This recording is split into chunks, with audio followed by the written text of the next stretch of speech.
நண்பர்களே, நான் உங்கள் சசிகாந்த். இது சன்சி ஐஏஎஸ் அகாடமி பிரசன்ஸ். ஸோ இன்று தினமணி வாயிலாக விளையாட்டுச் செய்திகள் பார்க்க போகிறோம். பெல்ஜியம் கிராண்ட் ஃப்ரீ ஆஸ்கர் பிஎஸ்சி வெற்றி.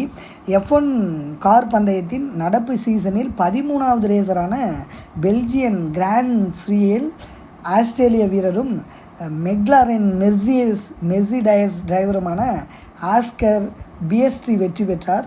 பிரிட்டன் வீரரும் சக மெக்காலாரென் டிரைவருமான லாண்டோ நோரிஸ் 2ஆம் இடமும், போலாந்து வீரரும் பெராரி டிரைவருமான சார்லஸ் லெக்லெர்க் 3ஆம் இடமும் பிடித்தனர். இத்துடன் நடப்பு சீசனில் 6வது வெற்றியை பதிவு செய்து முன்னிலையில் இருக்கிறாராம் ஆஸ்கர் பிஎஸ்டி. அவருக்கு அடுத்த இடத்தில் லாண்டோ நோரிஸ் 4வது வெற்றிகளுடன் உள்ளார். நடப்பு சாம்பியனாக இருக்கும் நெதர்லாந்து வீரரும் ரெட்புல் டிரைவருமான மேக்ஸ் வெர்ஸ்டாபெர்னுக்கு இந்த பந்தயத்தில் 4ஆம் இடமே கிடைத்ததாம். அடுத்தது லெய்லா டி மினார் சாம்பியன். அமெரிக்காவில் நடைபெற்ற முஃபாதலா சிட்டி டிசி ஓப்பன் டென்னிஸ் போட்டியில் மகளிர் பிரிவில் கனடாவின் லெய்லா பெர்னாண்டஸும், ஆடவர் பிரிவில் ஆஸ்திரேலியாவின் அலெக்ஸ் டி மினாரும் சாம்பியன் கோப்பை வென்றிருக்காங்க.